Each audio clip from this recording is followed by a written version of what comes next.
back to this podcast and हम लोग थोड़ा चेंज कर रहे हैं पॉडकास्ट में भी. So let's start. कुछ अलग लेके आते हैं. काफ़ी लोगों की फरमाइश आई है एंड काफ़ी कुछ चल रहा है. सो काफ़ी लोगों ने हमें इनपुट्स दिया है कि आप इस तरह से कनेक्ट करो, आप इस तरह से क्वेश्चंस बनाओ. There are lot of DMs we received for the same, right. So आज हम इनवाइट करने वाले हैं बड़ौदा के आरजे. शायद आपने उनकी आवाज़ सुनी होगी या नहीं सुनी होगी, मुझे नहीं पता है. तो let's welcome to RJ Ajay.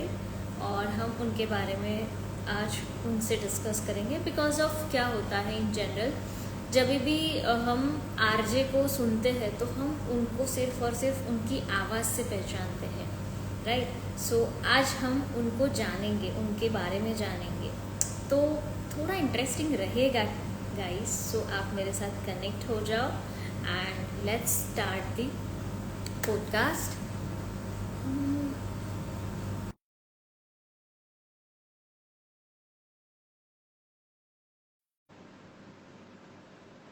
Hello everyone. Hi Deepak. Yes RJ Ajay, हमने आपको હેલો. કેમ છો? બસ એકદમ મજામાં. એકદમ મજામાં. ચલો ફાઇન. સો આજે આપણે લાઈવ કરીશું, ગુજરાતીમાં જ કરીશું. બહુ બધી વખતે હિન્દી કરી છે. આજે જ્યારે હું આરજી જોડે વાત કરું ત્યારે મને ગુજરાતી બોલવું, કેમ કે લોકોને ગુજરાતી મતલબ બહુ જ સારું. તો આપણે ગમે તે લેંગ્વેજ બોલી લઈએ પણ માતૃભાષામાંથી જે કોન્ટેન્ટ નીકળે ને એ અલગ હોય. અચ્છા, તમે સૌરાષ્ટ્રથી છો? હા, કાઠિયાવાડી. લેંગો ખબર પડી જાય. એવું જ હોય છે. એટલે માતૃભાષામાં ને જે મતલબ ઓરિજિનલી જે નીકળે ને એ અલગ વસ્તુ હોય, બાકી તો બધું કવર ચડાવેલું હોય એવું. ઓકે. સો અમારું પોડકાસ્ટ હોય છે. પોડકાસ્ટમાં અમે અલગ અલગ પર્સનાલિટીઝને ઇન્વાઇટ કરીએ છીએ અને ટ્રાય કરીએ છીએ કે લોકો સુધી શું છે બિહાઇન્ડ ધ ઇન્સ્ટાગ્રામની રીલ.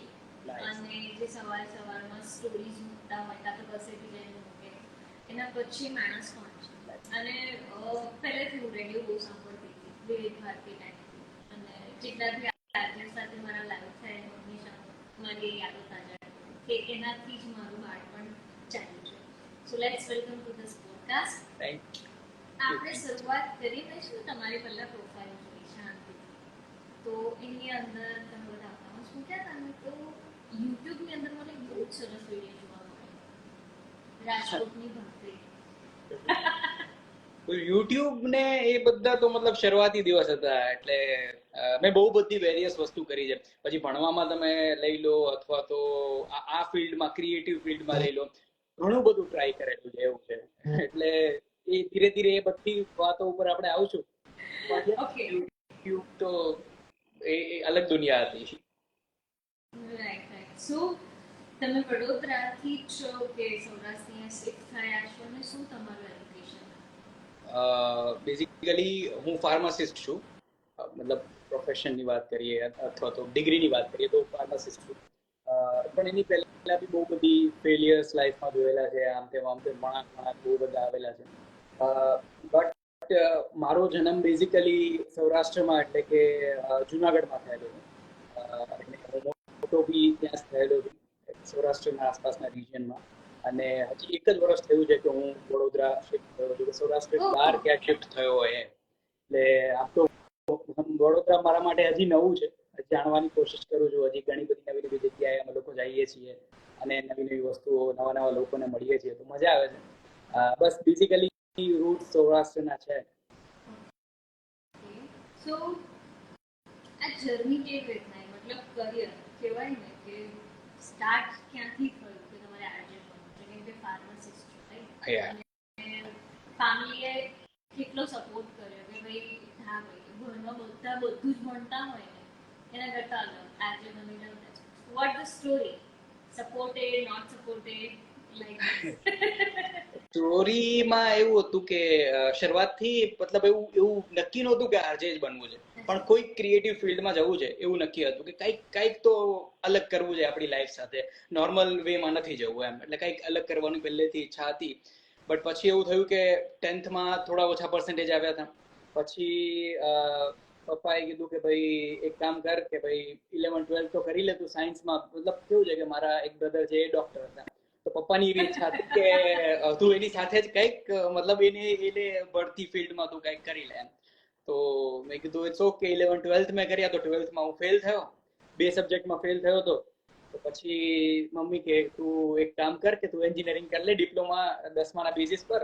તો હું ગયો 1 વર્ષ ડિપ્લોમા કરવા માટે, અને સાથે સાથે હું 12thની એક્ઝામ આપતો.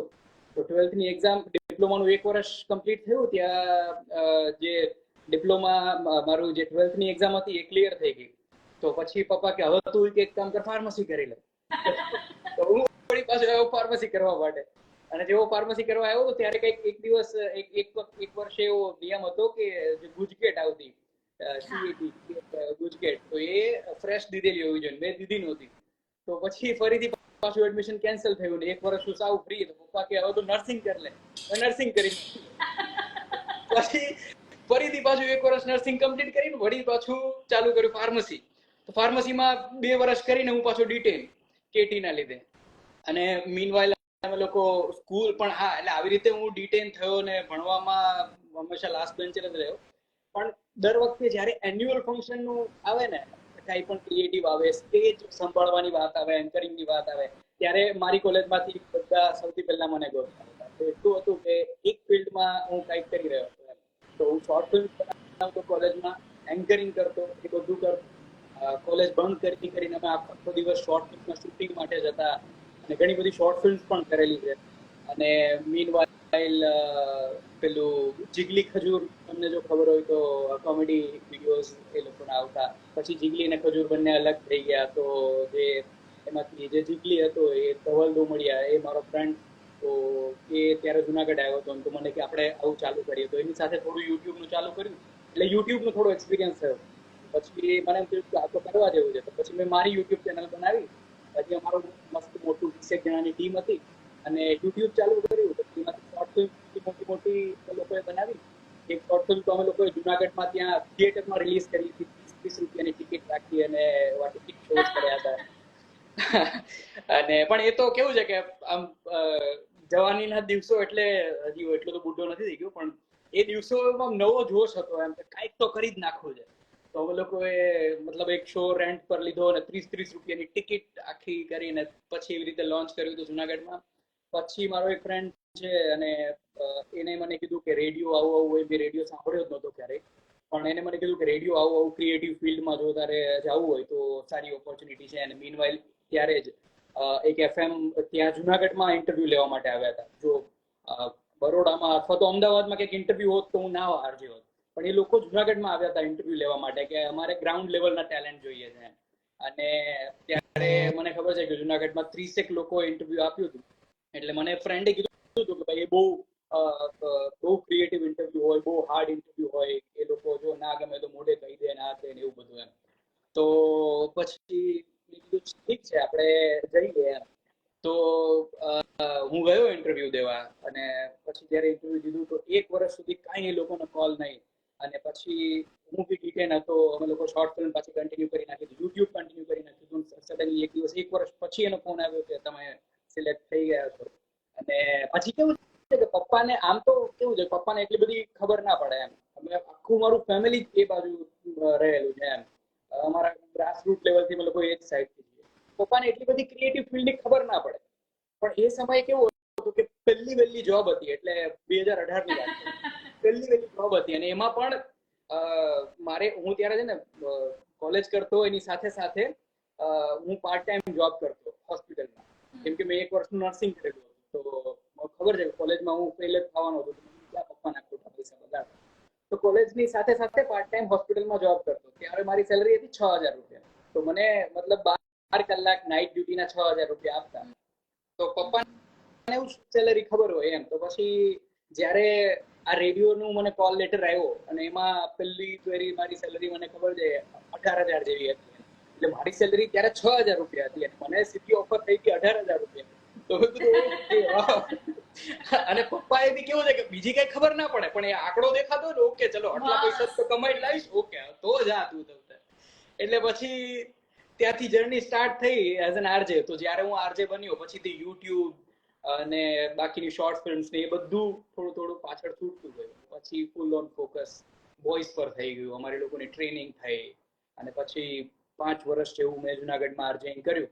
અને પછી હા હું જુનાગઢમાં 2018 થી હમણાં છેલ્લે ગયા વર્ષ સુધી 2022 હું મોર્નિંગ શો કરતો જુનાગઢ.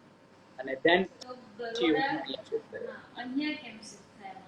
મતલબ પોસ્ટિંગ આવ્યું કે અ, ઓપોર્ચ્યુનિટી આવી? વોટ ધ નહીં એટલે કેવું છે કે જો જુનાગઢ મતલબ ત્યાં સેચ્યુરેશન લેવલ આવી ગયું હતું. જુનાગઢમાં મોસ્ટ ઓફ હવે મેં એવા કોઈ વ્યક્તિ કોઈ નામચીન વ્યક્તિ હોય પછી એવી કોઈ જગ્યા નથી જે એક્સપ્લોર ના કરી હોય તો એઝ જુનાગઢમાં મને મતલબ આજુબાજુ સેચ્યુરેશન લેવલ આવી ગયું હતું. પછી એમ થયું કે થોડા બહાર નીકળે મતલબ કે ઘર તો એ જ છે તો હવે યાદ તો આવવાનું જ હોય પણ એક ટાઈમે થોડું પડે. તો પછી એમ થયું કે હવે થોડા બહાર નીકળી. તો હું શોધતો હતો કે ક્યાંક જમ્પ કરવો હોય તો કોઈ વ્યવસ્થિત કંપની સારી કંપની જઈએ. તો રેડ એફએમમાં અહીંયા વેકેન્સી હતી તો અપ્લાય કરી વાત કરી. બસ મતલબ પહેલા મારે નીકળવું નહોતું. પછી એમ થયું કે ભાઈ 5 વર્ષ બહુ થઈ ગયું હવે થોડા આગળ. પછી સીધો મારા માટે આખું ગુજરાત ખુલ્લું હતું પણ અમદાવાદ સુરત અને બરોડા એ 3 ઓપ્શન મેં જોયા હતા. પણ ઘરેથી વાઇફનું પણ એવું કહેવાનું હતું કે મારા મેરેજ થઈ ગયા હતા તો વાઇફનું પણ એવું કહેવાનું હતું કે બરોડા જઈએ કેમ કે કમ્પેરેટિવલી અમદાવાદ અને સુરત કરતા થોડું શાંત છે. તો આપણે સીધા જુનાગઢમાંથી અહીંયા આવીએ તો એક ડ્રાસ્ટિક ચેન્જ ના લાગે તો બધું આપણને એવું લાગે.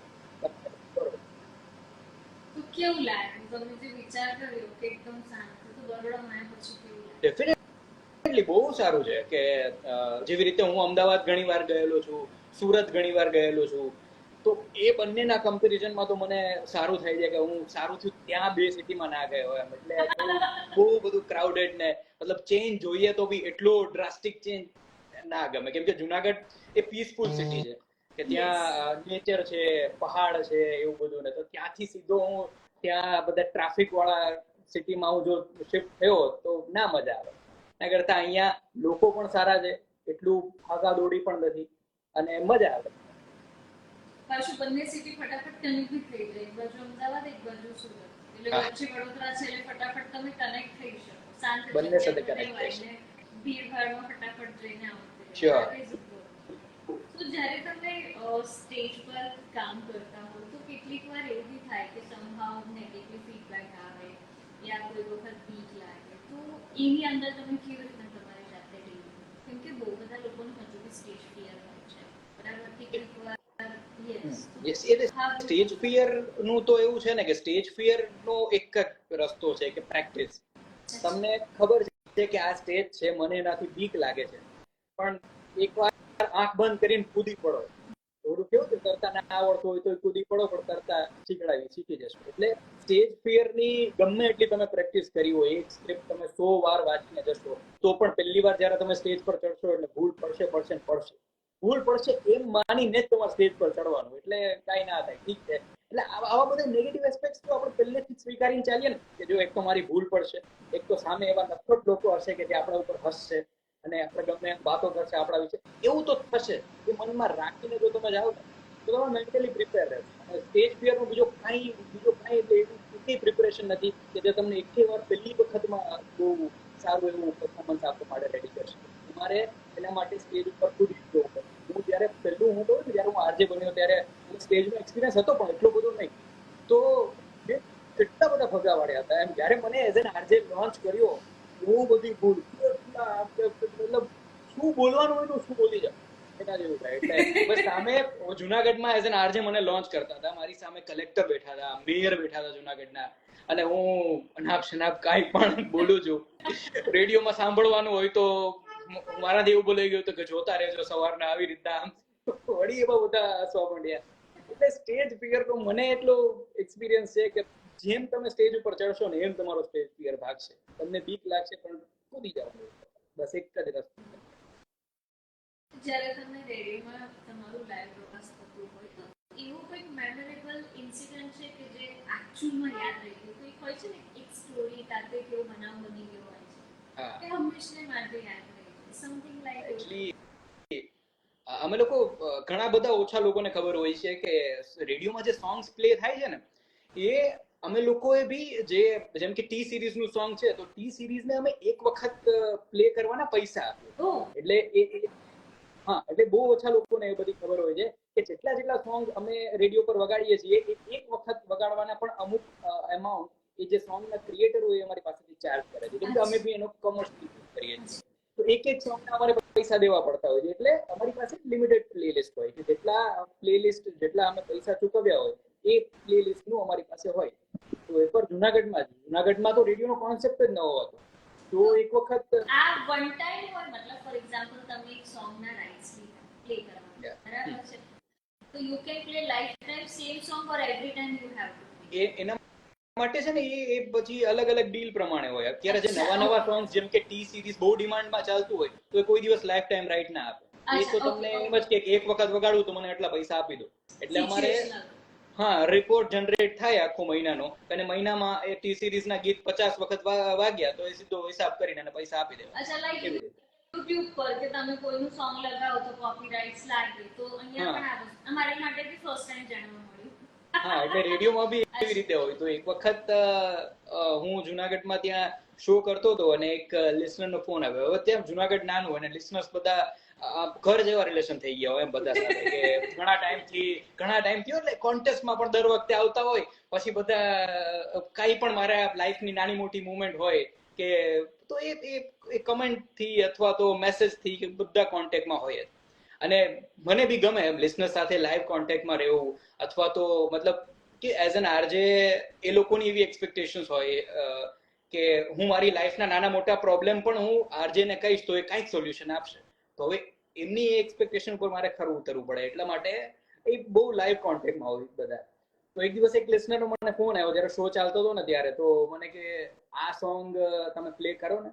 એટલે એ સોંગ મેં કીધું કે ભાઈ મારા પ્લેલિસ્ટમાં એ સોંગ નથી અત્યારે, એટલે હું નહીં પ્લે કરી શકું એમ.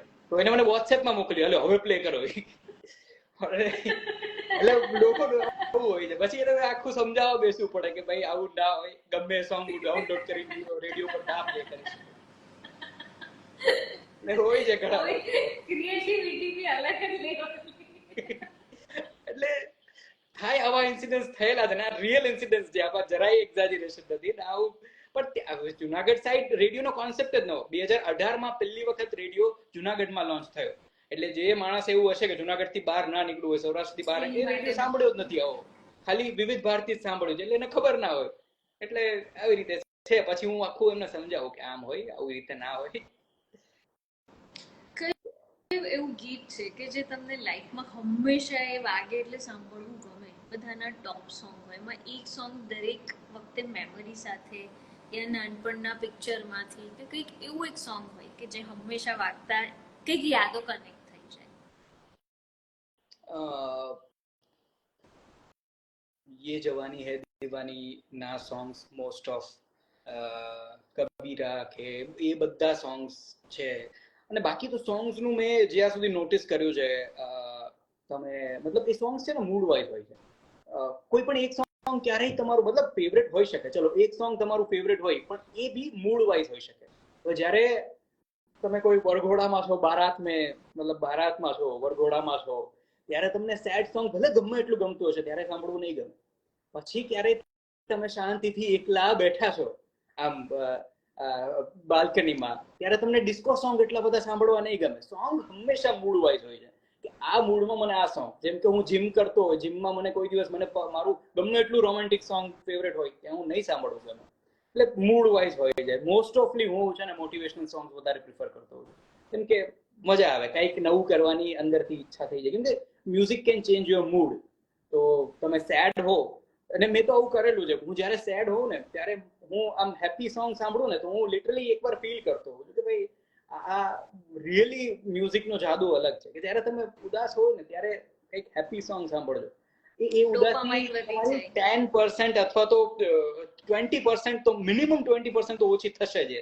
એટલે મારું તો એક જાને તું યા જાને નાનું ટાઇટલ ટ્રેક હતું, એ મને બહુ ગમતું. પછી અજબ પ્રેમ કી ગજબ કહાની, એ પછી હિમેશ રેશમિયા ગજબ બનાવેલો. તો કોઈ એક બનાવ મતલબ કેવું અઘરું થાય. તો તમે કદાચ પેલું સાંભળ્યું જ હશે ધૂનકી મૂવીનું મોટિવેશન સોંગ. ધૂનકી જ્યારે એટલે આપણું આ ગુજરાતી મૂવી, આ પ્રતિક ગાંધી અને દીક્ષા જોશી, રાઈટ, એનું એક મોટિવેશન સોંગ છે. કયા સોંગ ની વાત કરો છો? મને યાદ નહીં આવતું. અજવાળાની રાત છે. હા હા હા, એ એકચ્યુઅલી એ મૂવી અમે લોકો પ્રીમિયર માં જોવા ગયા. ત્યારે હું આરજે હતો, પણ ત્યારે હું અમદાવાદ થી શો કરતો, અમદાવાદ થી જુનાગઢ માટેનો શો કરતો એવું હતું. ત્યારે અમે ટ્રેનિંગ ને એવું બધું ચાલતું હતું, તો ત્યારે અમે લોકો થિયેટરમાં જોવા ગયા હતા. મૂવી પણ સારું છે, થોડું સ્લો લાગ્યું પણ સરસ મૂવી છે. એ સોંગ એટલીસ્ટ તમે ડાઉન થઈ ગયા હોય તો તમને લઈ આવે. ડેફિનેટલી મ્યુઝિક તો તમે જો એમાં ધ્યાનથી એને સાંભળો ને તો એ તમારા મૂડ ને મેનિપ્યુલેટ કરી જ શકે કોઈ બી રીતે. Because I think so A song મને એક જણે રિફર કર્યું હતું જ્યારે હું લાઈફના ડાઉનફોલમાં હતી અને ફીલ નહોતી કરતી કે ભાઈ ડાઉનફોલ છે, કેમ કે હું બિઝનેસ ફેમિલીથી બિલોંગ કરું, એટલે ખબર જ હોય કે હંમેશા ગ્રાફ છે ને સાઇન વેવ જ ચાલતો, સાઇન કોસ ચાલે. એટલે ઉપર બી જાય તો બી સ્ટડી રહેવાનું, નીચે જાય તો બી સ્ટડી રહેવાનું, કોઈ દિવસ સીધી લાઈન ના હોય. તો એક વખતે આવી રીતના ડાઉનફોલ ચાલતો હતો, એટલે હું ડિસ્કસ કરતી હતી મારા એક મિત્ર સાથે કે ભાઈ બહુ બધું ડાઉન ચાલી રહ્યું છે, now I have to figure it out કે શું કરાય, I am finding the way. ત્યારે મને કીધું તું આ સોંગ સાંભળ. એપ્રોક્સિમેટલી મેં 15 ડેઝ એવરી મોર્નિંગ આ સોંગ સાંભળ્યું હતું. રસ્તા મળવા માંડ્યા, આરામથી મળવા માંડ્યા, કેમ કે સી એકદમ પીસફુલી માઇન્ડમાં સાંભળીએ એટલે કેવું મગજ રસ્તા શોધવા માટે લાગે. પેલું હળબડી હોય ને તો તમને રસ્તા ના મળે. So song it's a therapy because of સવારે વહેલી સવારે મારા ઘરની અંદર હું હંમેશા કૃષ્ણની વાંસળી વગાડું છું. મતલબ હું જાતે નથી વગાડતી, પ્લેલિસ્ટમાં હોય જ છે. સો એ 1 કલાક સુધી મારા ઘરની અંદર એ વાંસળી વાગે, એ બધા સવારથી જ એકદમ કામ લે, કોઈને ડિસ્ટર્બ ના કરે, કોઈ એવું કહે જ નહીં કે ભાઈ આ બંધ કરી દે. કેમ કે રોજ સવારે તમે એકવાર ચાલુ કરીને મૂકી દો, તમે ટીવી જોતા હશો કે તમે ડેલી રેડી થતા હશો, કશું બી થતા હશો ને, પણ એક તમારા કાનની અંદર એ પડ્યા જ કરશે અને તમને એકદમ તમારા ડે ને આખો બેલેન્સ કરી દેશે. You can try this one, કેમ કે આ હું ટ્રાય કરતી હોઉં છું અમુક વસ્તુ. એકચ્યુઅલી હું જ્યારે જુનાગઢ જ્યારે હું મોર્નિંગ શો કરતો, ત્યારે મારો શો છે ને એક શબ્દની આસપાસ આખો શો હતો કે જલસા, મોજ. મતલબ કાઠિયાવાડી સ્લેંગમાં છે, ડાયરાની લેંગ્વેજમાં કહેવાય કે હા મોજ, હા એમ. તો એ મોજ નામનો વર્ડ છે ને એની આસપાસ મારો આખો શો હતો. તો મતલબ હું એમાં બિલીવ કરતો કે ભગવાને, જેમ કે મતલબ હું રેડિયો ઉપર જયારે આ વાત કહેતો કે તમે વિચારો એક વખત આમ શાંતિથી બેસીને વિચાર કરો કે મતલબ ભગવાને તમારા ઉપર કઈ જવાબદારી સોંપી છે, એમ તમને જયારે પૃથ્વી પર મોકલીએ કઈ જવાબદારી સોંપી છે. અત્યારે આપણા ઉપર જેટલી જવાબદારી છે, મમ્મી પપ્પા, વાઈફ હોય, હસબન્ડ હોય, કોઈ પણ જવાબદારી, એ એક જોવા જઈએ તો માનવ જીવનની શરૂઆત થઈ ત્યાર પછી કૃત્રિમ રીતે બને છે. બધી જ જવાબદારીઓ આપણે કૃત્રિમ રીતે બનાવેલી છે.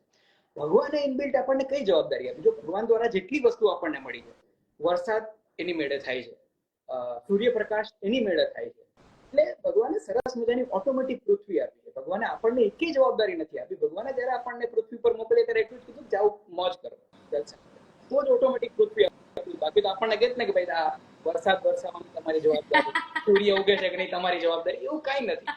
ભગવાને આપણને કઈ જવાબદારી સોંપી નથી, એટલે જલસા કરવા માટે મોકલ્યા છે. એટલે આપણે મોજથી જવાના. અને મોજથી મારો મતલબ કોઈ દિવસ, મતલબ મોજને ઘણા લોકો એવું સમજે છે કે જલસા એટલે સ્માઇલ, મોજ એટલે સ્માઇલ, પણ એવું નહીં. મોજ લાઈફના દરેક ફેઝમાં અને દરેક ઇમોશન સાથે જોડાયેલી છે. ફોર એક્ઝામ્પલ, આપણે અરિજીત સિંહનું સોંગ સાંભળીએ છીએ, સેડ સોંગ હોય છતાં આપણને સાંભળવું ગમે છે, તો એ મોજ છે. ક્યારેક રડવામાં પણ મોજ છે, ક્યારેક ગુસ્સામાં પણ મોજ છે, ક્યારેક સિંઘમને જોઈને આપણને એકદમ આમ ગુસ્સો આવી જાય છતાં મજા આવે ને જોવાની, તો એ ગુસ્સામાં પણ મોજ છે. એટલે બધી પેલા ઇમોશનમાં મોજ છે. એવી જ રીતના સોંગ્સમાં એના જેવું જ થાય. એમ ગમે એ સોંગ છે એના ઇમોશન સાથે આપણને લઈ જાય. મોટિવેશનલ સોંગ હોય તો જુસ્સો ચડાવી દે, એમાં પણ મજા છે. સેડ સોંગ હોય તો રડાવી દે એમાં પણ મજા છે.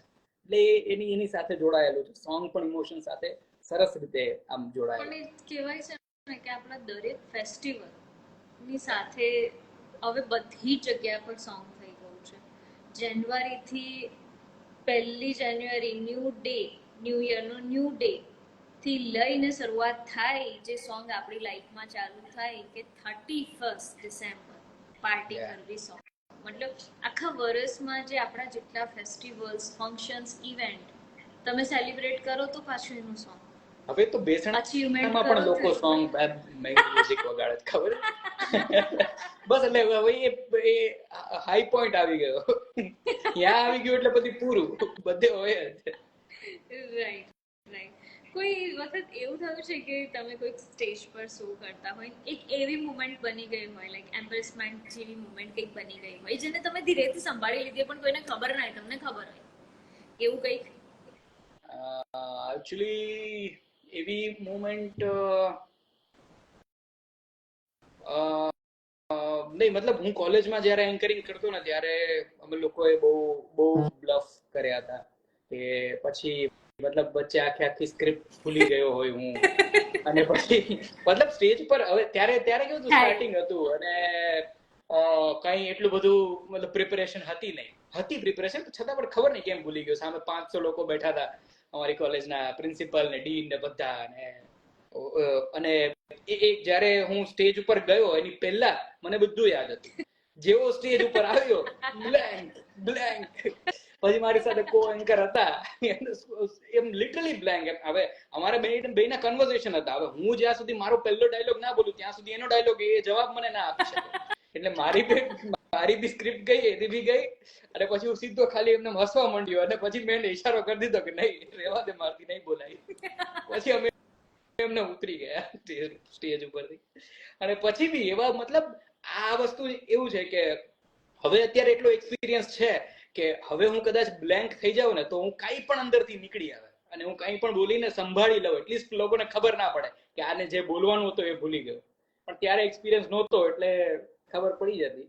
હવે તો એટલે એ એક્સપિરિયન્સથી આઈડિયા આવે, કેમ કે એ અનુભવોથી થતા ખબર પડે કે ઇન કેસ ઓફ આવો ફેઝ આવે તો માટે.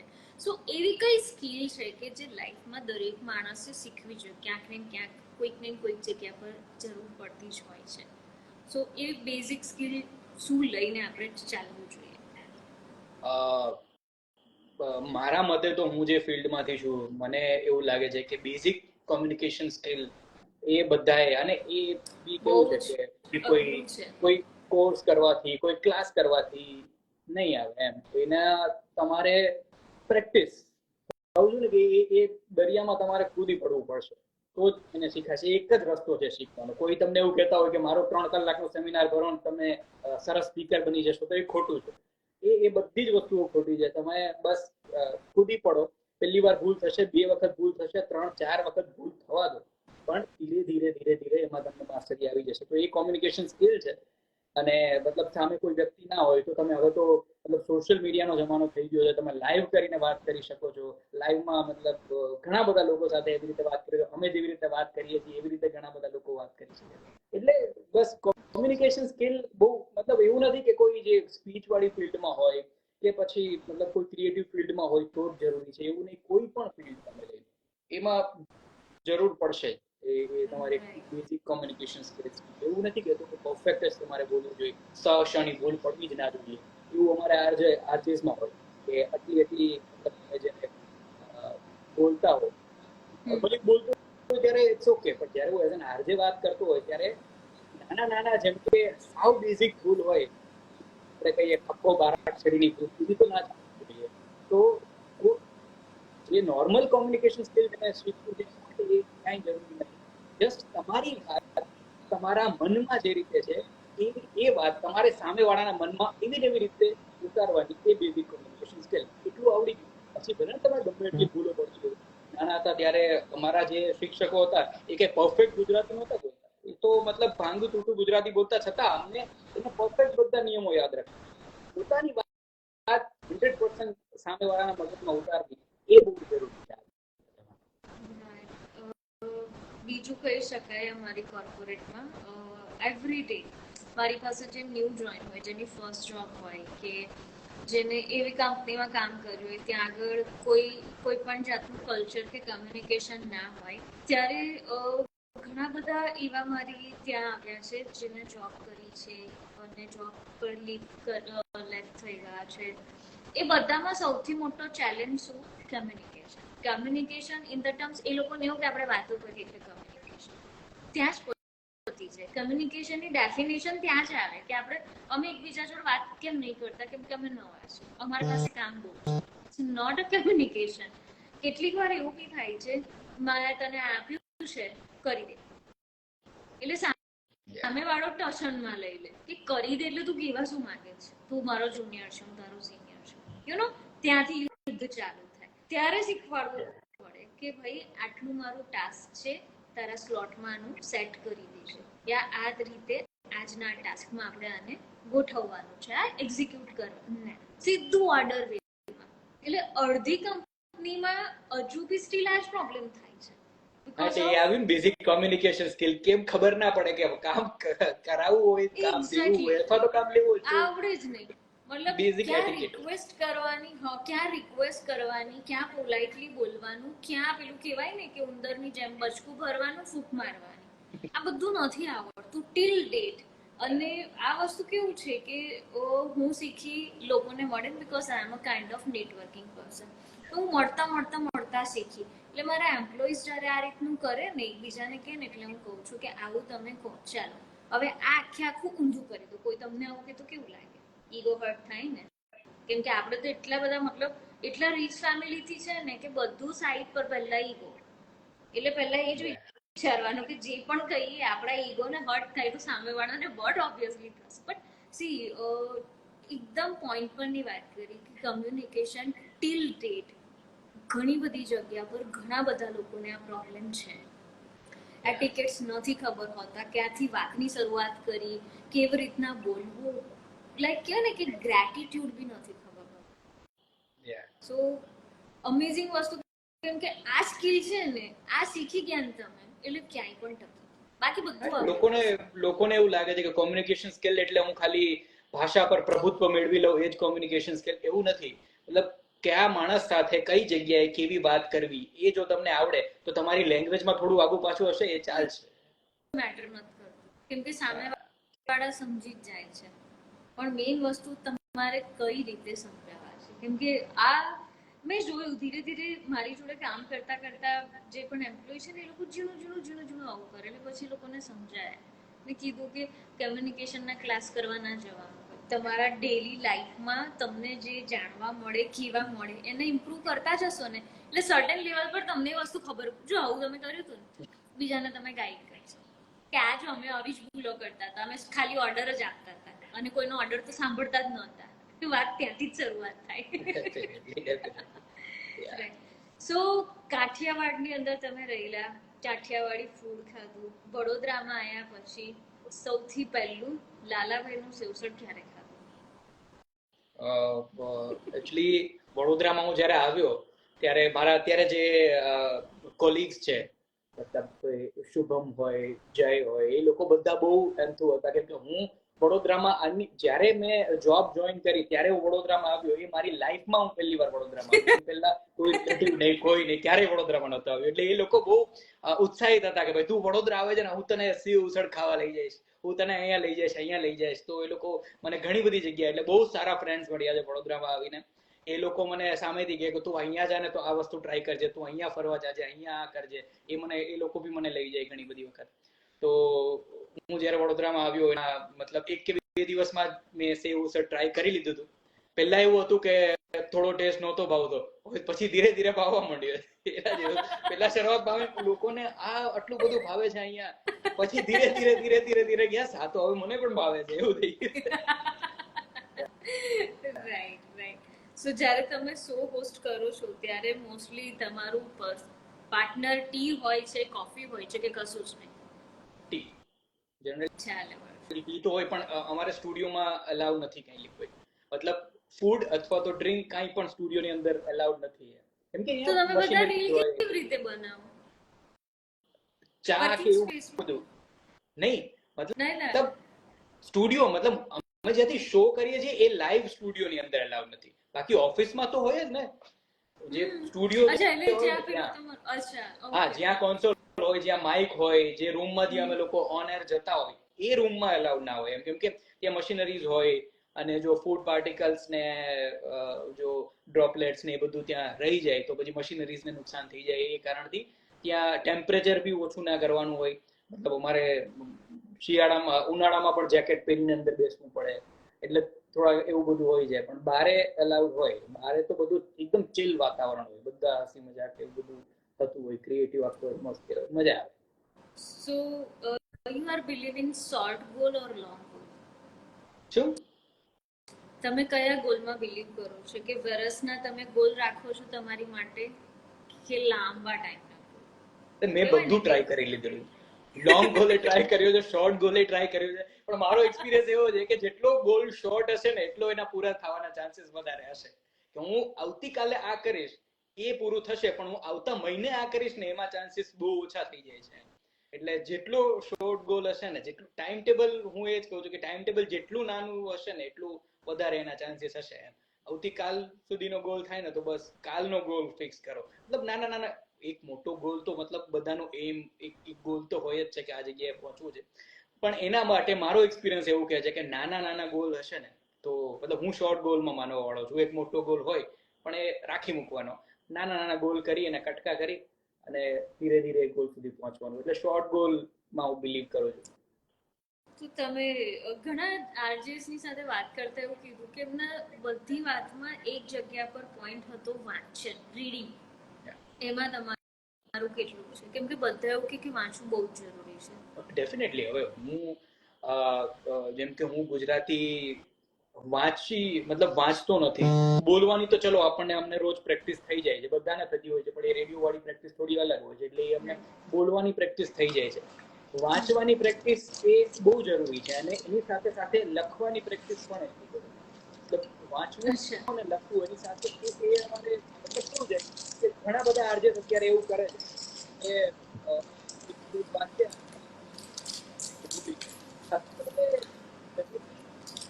જે સારા સારા આર્ટિસ્ટ છે કે આઈટીએલ આર્ટિસ્ટ અને ઘણા બધા લોકો વર્ષોથી હોય છે, એ બધા આર્ટિસ્ટ પ્રિપેરેશનમાં માને.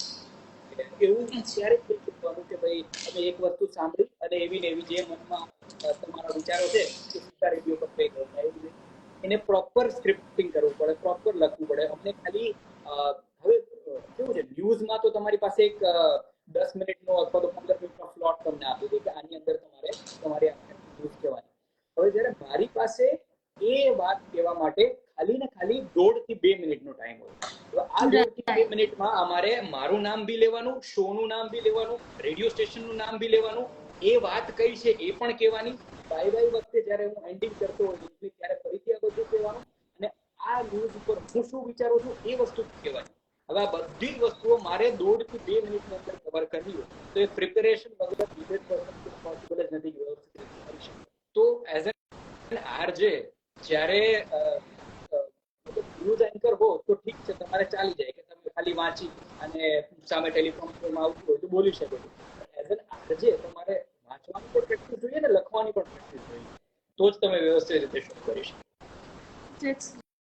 બીકોઝ ઓફ રીડિંગ, જેટલી વખત મેં જોયું છે કે રીડિંગ બહુ ઇમ્પોર્ટન્ટ છે, બટ મેં શરૂઆત પણ કરી હતી, 3-4 વર્ષ પુસ્તકો ઘણા વાંચ્યા.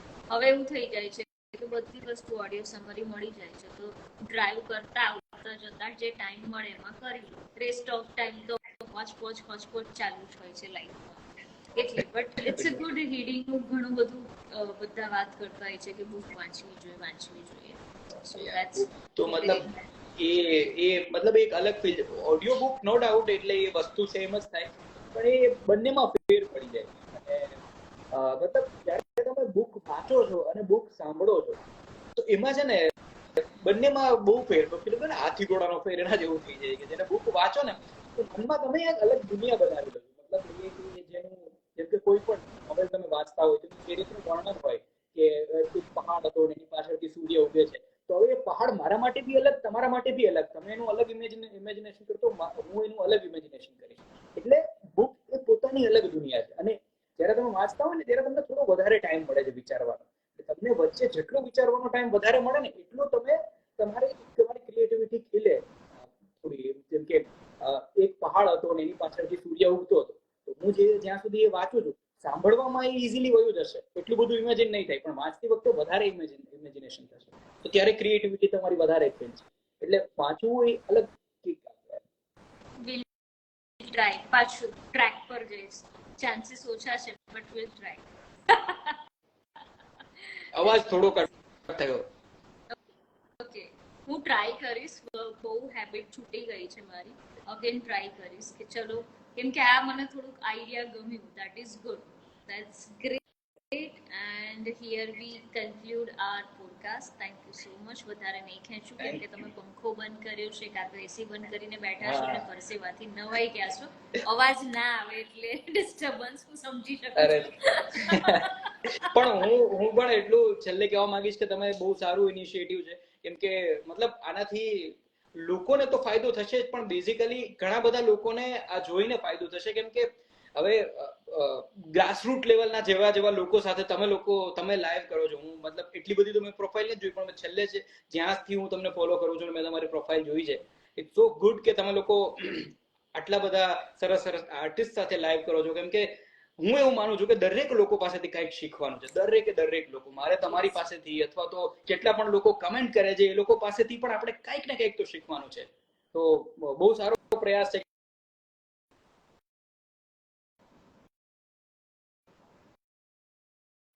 પ્રયાસ તમે આગળ કરતા રહો અને આપણે આમને આમ મળતા રહીએ અલગ અલગ ઇવેન્ટ્સમાં, અલગ અલગ લાઈવ સેશનમાં આવી રીતે. Thank you. ડેફિનેટલી. ચલો, thank you, bye bye, good night. By.